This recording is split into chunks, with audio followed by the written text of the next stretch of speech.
my review, I'm saying this is peak Star Wars. I like the Acolyte. I'm gonna continue watching it. The goal of the show is to make white people cry.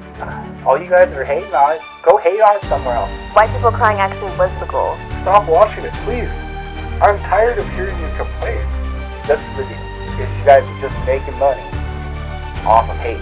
The sequel trilogies, we get Tattoo, Desert Planet, Pasadena, Desert Planet.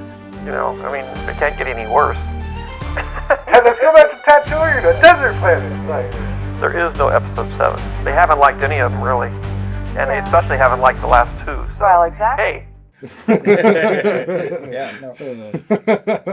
The Acolyte is peak Star Wars, in my opinion. The first 2 episodes, it started an adventure. It's Star Wars. Okay, what we got lightsabers, we got aliens, we got spaceships, we got robots, we got all kinds of stuff. We got Star Wars. You see these characters, and it just leaves you wanting to know the backstory. Out of all the new characters, one of my favorites is Soul's Padawan, Jackie Lon. I don't know, something about her design is really cool. Also, some of the aliens that we see are just peak Star Wars design. Like the guy with the red bubbles, he's something that I could literally see in the original trilogy right there in the cantina scene, and he would fit in. He looks like something George Lucas would create himself. Oh, he did look pretty cool. The robot cyborg guy that was on the prison scene, he was peak Star Wars too. I mean, the droids on the prison transport ship, the pilot chairs, they just fold up. They're like, all right, you're on your own. Like, come on, that was great.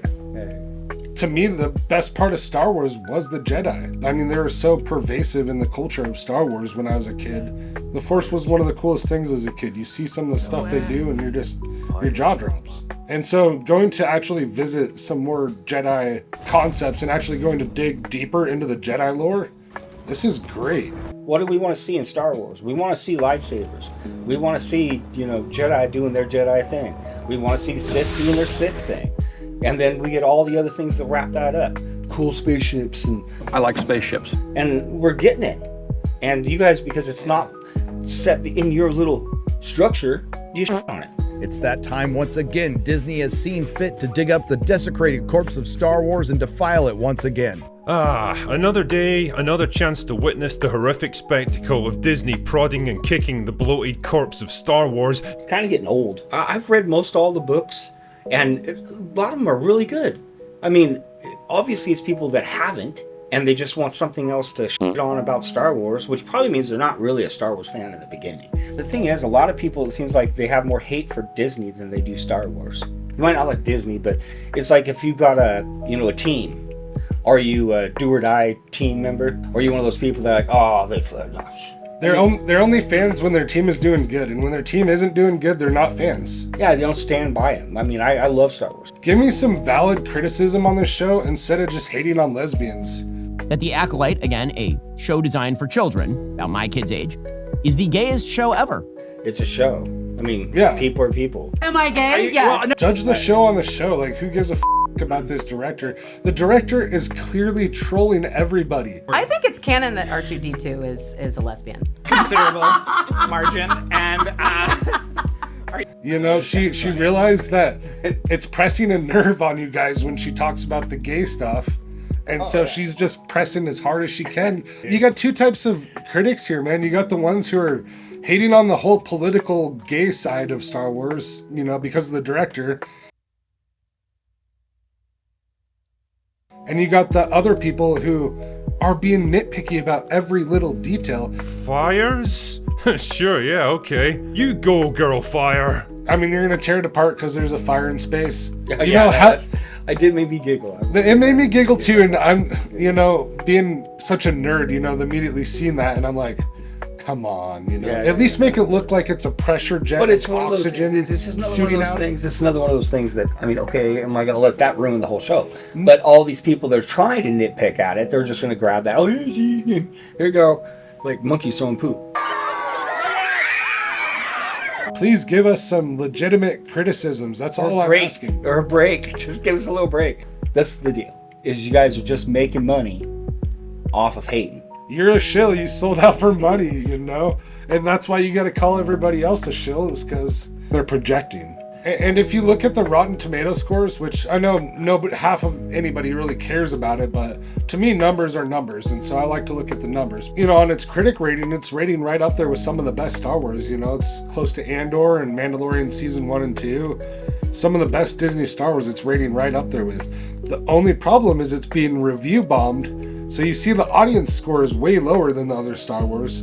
It's because all these guys who hate gays or whatever the deal is, I don't know.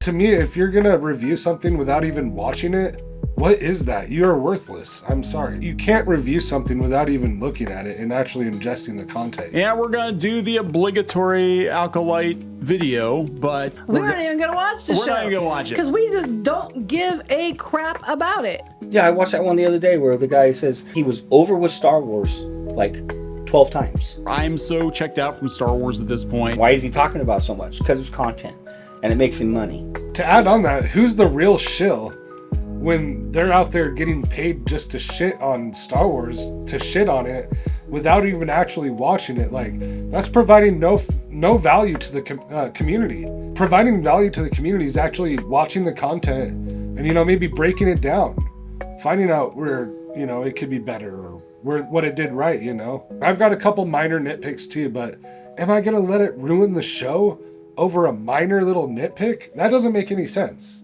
The point is, it's like if you paint your house white and somebody comes along, well, that should be a greenhouse. Well, fine, but I wanted to paint it white. I don't think there's anything wrong with painting it white. I don't think there's anything wrong with me for painting it white. A lot of those people, they walked into it hating it.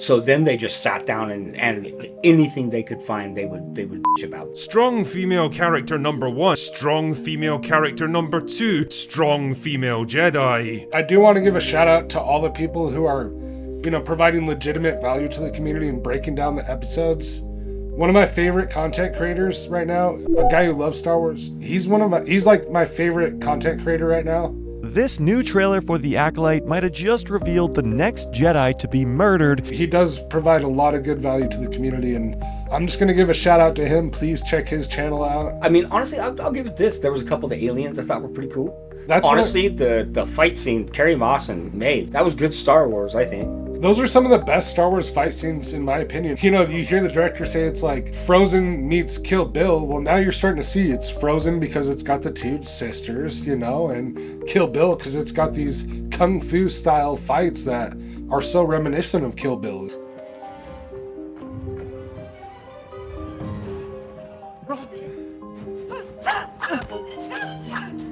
And it was great that they had Carrie Moss in there, you know, I mean, because everybody loves her. I wish there would have been more of her, honestly. We'll see some more of her, definitely, because there was some other cuts in the trailer I remember seeing of her, but they definitely baited the fans with her, but that's nothing to get mad and hate the series about. Yeah, no, she did a good job. It didn't take me out of Star Wars universe seeing a big name actor in that role. I thought she played it very good.